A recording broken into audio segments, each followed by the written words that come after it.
কচু কিছু দিয়ে শুরু করলাম শনি রবির ব্লগ বলতে পারো। Welcome back to my channel, you are watching Asansol blogger Srabani. So এই যে একজনের কচুর শাক খেতে ইচ্ছে করেছে, তাই দুই বান্ডিল কচুর শাক নিয়ে এসছে। দেখো একটা স্তূপ হয়েছে কাটা, এই যে দেখতে পাচ্ছ হাতের অবস্থা। জানি না সিদ্ধ করব কোথায়, তো কচুর শাক কাটছি আর মায়ের কথা মনে পড়ছে। একদিনকার শখ করে মা থাকাকালীন কচুর শাক কাটতে চেয়েছিলাম, বা মা কেমন করে কাটে সেটা শিখতে চেয়েছিলাম। মা বলেছিল দরকার নেই, হাতে কালো দাগ হয়ে যাবে, আমি কাটবো, তোকে কাটতে হবে না। এখন বারবার ওই কথাটাই মনে পড়ছে। কি করব, কিছু করার নেই। আর জীবনের নামই হচ্ছে জীবন, ওই জন্য কোনো কাজ ছোট না, সব কাজ শিখে রাখো, বুঝেছো? কখন কোনটা দরকার পড়বে। চলো কেটে নিই, আবার রান্না করছি। চলো আজকে শনিবার, কালকে দেখা যাক ব্লগটা কতটা কি তোমাদের সাথে শেয়ার করতে পারি।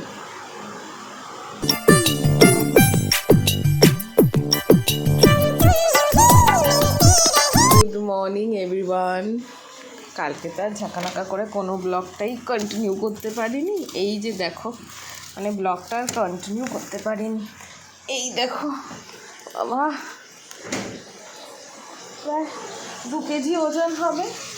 আর এই দেখো এখানে জল বানাচ্ছি, পুকুর বানাচ্ছি আর কি। আর কিছু কিছু বলে না, এই এত বড় জিনিস কিনে লাভ কি, অযুক্তিকর জিনিস, কখনো এই অযুক্তিকর জিনিসই কাজে লেগে যায়। এখন এগুলো চলো ধোবো। আর এখানে অলরেডি ভাত বসিয়ে দিয়েছি। আর এই যে এতটা ধোয়া হয়ে গেছে, এই ছাড়া উপায় নেই আমার কাছে ধোয়ার। তো আমার কাছে কোনো বড় বালতিও নেই পরিষ্কার, এর মধ্যে ধোবো। তো বেসিনটাকে ভালো করে ধুয়ে মেজে নিয়ে এতগুলো চলবে না। এবারে কী বলো তো, এরকম করে ধোবো, জলটাকে ঝরাবো, হাঁড়িতে ট্রান্সফার করবো। পড়ে যাস না, এইভাবেই করবো। আর ওদিকে জুনিয়ার উঠে সমানে কেঁদে যাচ্ছে। আজকে রবিবার, তো সকালবেলায় এই কচুর সামগ্রী নিয়ে আমি, মানে কচুর ডিপার্টমেন্টে আজকে আমি আছি।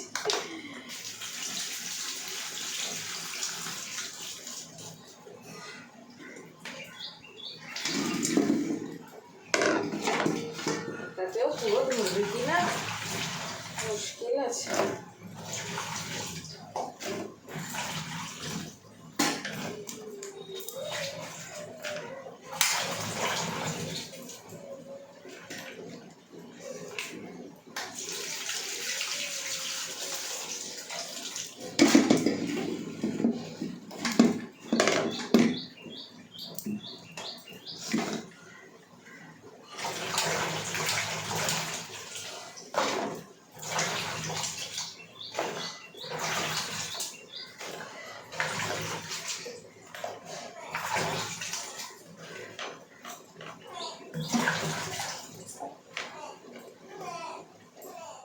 আমি সকালবেলা ঘুম থেকে উঠে যেটা তোমাকে বলছি সেটা তুমি শুনছো না কেন? আমি কি বলেছি তোমাকে? কি বলেছি? কি বলেছি? কি বলেছি? হ্যাঁ, আবার কি করবে? দেখো অবস্থা দেখো, সকালবেলা উঠে বলছে আগে বিস্কুট দুটো খাও তাড়াতাড়ি। দেখেছো সবানে মজা। দেখো এতক্ষণে এই যে এইটা মোটামুটি সিদ্ধ হয়ে এসছে। কড়াইতে আর হাঁড়িতে করেই সিদ্ধ করব। এটা আরেকটু সিদ্ধ হবে। হলুদ দিই না আমি, আমার মাকেও দেখতাম না যে হলুদ দিতে, মনে হয় হলুদ দিলে আর সিদ্ধ হবে না। তোমরা কি জানো সেটা একটু জানিও আমাকে, আমার তো ওটাই মনে পড়ে। তাও মায়ের একটা কচুর শাক রান্না করার ভিডিও আছে, ওটা দেখলে আমি আরও পরিষ্কার হয়ে যাব যে হ্যাঁ দিতে হয় কি হয় না। মানে মানুষটা নেই, একটা ফোন করেও জানতে পারবো না মা এটা কী করে হবে। এই সব রান্না করতে গেলে এইসবই হয়। আগে রান্না করতে চাইতাম না কচুর শাক, মা থাকাকালীন মা রান্না করতে চাইতো না, বাবা যেহেতু খেতে ভালোবাসতো। আর এখন মা যেহেতু রান্না করতে পারতো, সে কারণে আবার রান্না করতে ইচ্ছে করে না। কিন্তু এই যে আমরা 2 ভাই বোনে খুব ভালোবাসি এই কচুর শাক। তো ওই আর কি। চলো এটা আবার হাঁড়িটাও সিদ্ধ করবো, এদিকে ভাতটাও হয়ে এসছে, দুনিয়া সমানে বিস্কিটই খেয়ে যাচ্ছে। গরমের মধ্যে রান্নাঘরে ঢুকতেই ইচ্ছে করছে না। এখানে কড়াই বসিয়ে দিয়েছি, এখানে ফোড়ন দেবো বলে এখানে ফোড়ন রেডি। আর এইখানে দেখো ডাল বানাবো সবজি দিয়ে। আসছি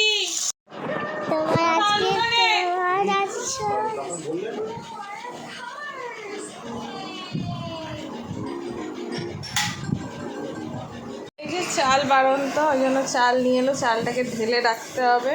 আর তোমাদেরকে যেটা দেখাচ্ছিলাম সেটা হচ্ছে এই যে এখানে সবজিটা ভেজে নিচ্ছি কুকারের মধ্যেই, ডালটা বসিয়ে দেবো। গরমের মধ্যে আমার রান্না করতে ইচ্ছে করছে না, কিন্তু করতে তো হবেই। সবজিটা ভেজে এখানে এই যে ডাল, মুসুর ডাল করবো। আর এই যে দেখতে পাচ্ছিলে তো কতটা মানে এক প্যাকেট ভর্তি ঘাসা সেদ্ধ করেছি কচুর শাক, আর সেইটা দেখো কয়টুকুতে পরিণত হয়েছে।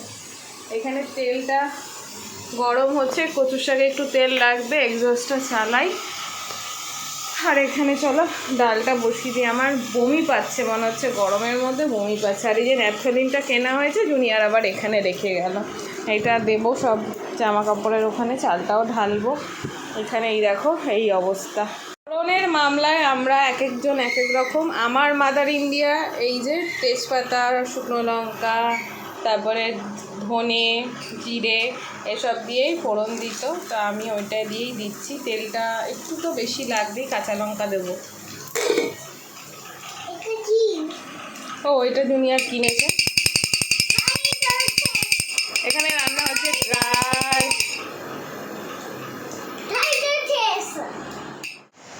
কালকে শনিবার ছিল, এই সময় জুনিয়রের খাওয়াতে বসে গেছিলাম বলতে পারো।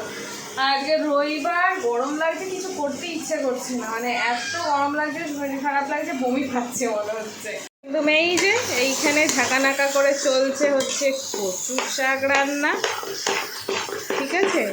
কচুর শাক রান্না চলছে। এই কচুর শাক যে কখন রান্না শেষ হবে আমি বুঝতে পারছি না। আর এই যে দেখতে পাচ্ছ এইখানে হচ্ছে তোমার তেল বসিয়েছি, আর এইখানে ভেন্ডি, অল্প একটু ভেন্ডি ফ্রিজে ছিল, সেগুলোই একটু ভাজা বসিয়েছি। মোটামুটি ভাজা হয়েই এসছে, আর একটু হবে। আর এখানে দেখো ডিম বানাবো, ডিমের অমলেট বানাবো জুনিয়রের বাবার জন্য। আর এখানে জুনিয়রের জন্য মাছ, ঠিক আছে? মানে এটা পরে করছি, একটু নুন হলুদটা মেখে যা, আগে এটা করে নেব। এখানে হয়ে গেছে। আর এখানে আমি ঝাঁকানাকা করে গন্ডগোল করে দিয়েছি, যেটা হচ্ছে অমলেটটা উল্টাতে গিয়ে ভেঙে ফেলেছি। আর ডিমগুলো কেমন জানি একটুখানি আধকাচা, মানে পুরো পাকাপোক্ত ডিম ছিল না মনে হয়, সে কারণে এই অবস্থাটা হলো। তো কিছু করার নেই, এখন যেমনই হয়েছে তেমনই আমাকে এটাকে সালটাতে হবে, আস্তে আস্তে ভেজে নিতে হবে পুরোটাই।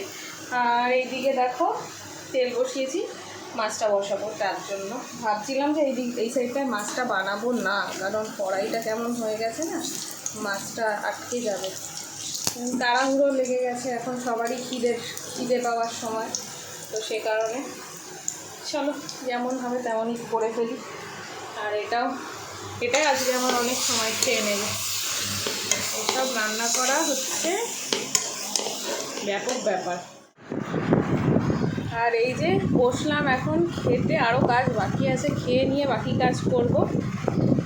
কচুর শাকটা দারুণ হয়েছে, আমার খাওয়া হয়ে গেছে, রান্না করেছি নিজে বলি না, বেশ ভালো হয়েছে।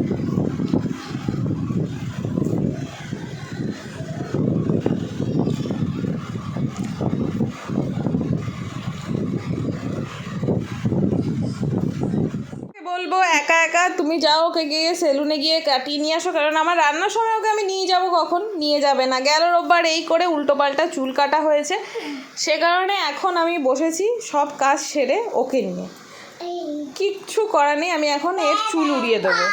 আর তোমাদেরকে দেখাতে পারছি না এই কারণে, কারণ এখন ঠিক করে করতে হবে, পরে দেখাচ্ছি। এই দেখো গাইস তোমাদের জুনিয়রকে, জুনিয়রের লুক চেঞ্জ, পুরো হেয়ার উড়িয়ে বাদ দিয়ে দেওয়া হয়েছে। এবার খাটের মাথায় লেগে যাবে, খাটের তলায় ঢুকিস না, গরম লাগবে, এদিকে আয়। গরমে একদম নাজেহাল অবস্থা।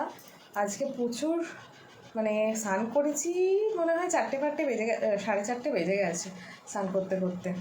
পিছনে রান্নাঘরের পিছনে একটা প্লেস আছে যেখানে খুব পাতা জমে যায়, আর পাশে যে বাড়িওয়ালার ভাই থাকে আমাদের নিচেই আর কি, উপরতলায় বাড়িওয়ালা নিচের তলায়, তারা মানে আমরা যাতে পিছন দিকটা যেতে না পারি এর জন্য, বা ভাড়া থাকতে না পারি এর জন্য অনেক জ্বালাতন করে।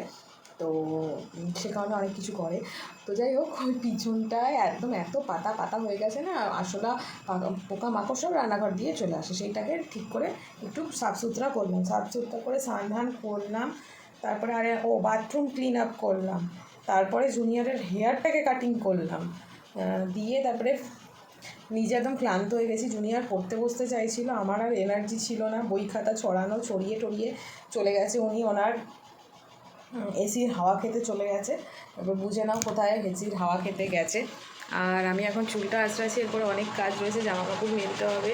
ভালো লাগছে না, মানে এমন লাগছে মনে হচ্ছে খুবই পড়ে যাবো, এরকম লাগছে মাথা ব্যথা ঘুরিয়ে। তো এখন যেটা কোটা বাঁধছি, বাঁধার পরে দেখতে পাচ্ছ এই যে সব ছড়িয়ে ঠড়িয়ে উনি চলে গেছে। ইভেন কি এখানেও বই খাতা সব পড়ে রয়েছে। এখন এই জায়গাটাকে পরিষ্কার করতে হবে। তো চলো আগে চুলটা বেঁধে নিই, তারপরে পুরো আলোটা ওখানে গিয়ে রিফ্লেক্ট করছে, আমার মুখটা আর দেখা যাচ্ছে না। এই দেখো এখনও এতগুলো জামা কাপড় মেলা বাকি আছে। এই যে এখানে এইভাবেই আস্তে আস্তে করে মেলতে হয়।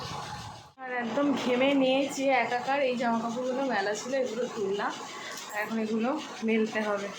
গরমের মধ্যে ভাল লাগছে না, কিন্তু কাজকর্ম তো করতেই হবে, কিছু করার নেই, ঘেমে যাচ্ছি পুরো। এই যে চা খাওয়া কমপ্লিট হলো, এবং আমাকে সবাই ডাকে, মানে আমার বাপের বাড়ির লোকজন আমাকে সবাই ডাকে যে আয় একটা বারের জন্য আয়। টি-শার্টটা এখানে পরেছিল, তো গরমের মধ্যে এখান থেকে ওখান থেকে সেখান থেকে যা ইচ্ছা তাই হাতে পায়ে লেগে যাচ্ছে, জামা কাপড় মেলতে গিয়েই কিছু লেগেছে। তো আমার মামিরা আর কি ডাকে আয় আয় আয়, তোকে কতদিন দেখি না, ভাবো কলকাতায় থাকি, এটা আসানসোলে থাকতে শুনতে পারতে তোমরা, মানে আমি বাপের বাড়ি যাই না যে এটা তার প্রমাণ, যাই না বলতে গেলে ওই দিকটায় ডাকছে, মানে আজকে ছুটির দিন রোববার যাওয়া যেতেই পারে, কিন্তু এই যে আমার কাজকর্মগুলো কে করবে বলো, যাবো যে কেমন একটা হয়ে গেছি আমি। চলো এখন এগুলো ভাগ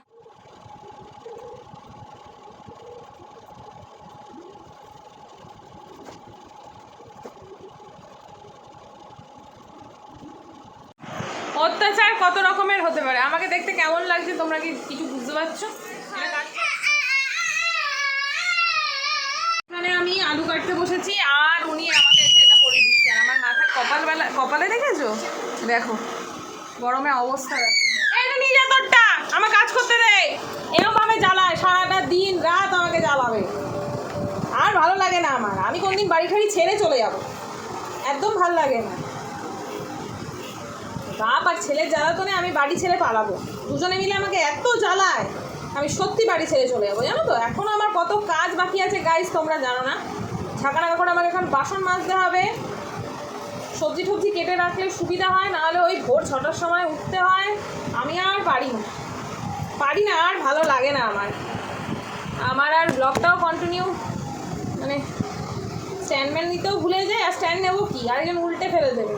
এখন বসাবো হচ্ছে আলু ভাজা। তোমাদের জুনিয়রের ডিনার কমপ্লিট, এখন হচ্ছে আমার কাজের রান্নাঘর গুছোতে হবে, বাসন টাসন গুছাতে হবে, যেগুলো দুপুরবেলা মেজে রেখেছিলাম, আবার বাসন কিছু বেরিয়েছে সেগুলোকে আবার ইয়ে করতে হবে। তার ফাঁকে আলু ভাজাটা বসিয়ে দেবো, একদিকে আলু ভাজাটা হবে আর একদিকে আমি কাজগুলো সেরে নেবো। আবার জুনিয়রের জল গরম বসাতে হবে, মানে গরম জল ফুটিয়ে যে ঠান্ডা করে খাওয়াই সেই প্রসেসটা। আর কি এই হচ্ছে ব্যাপার। রোববারটা এইভাবেই কেটে গেল, কালকের থেকে আবার নতুন যুদ্ধ, অফিস কাচারি। তো চলো আবার নতুন ব্লগ নিয়ে চলে আসবো তোমাদের মাঝে। সবাই আমাকে একটু সাপোর্ট করো, লাইক কমেন্ট শেয়ার করো, আমার ভিডিওগুলো দেখো, কমেন্ট করো। আসলে ভালো লাগার জিনিস ছেড়ে যেতে পারি না, এটাই আচ্ছা।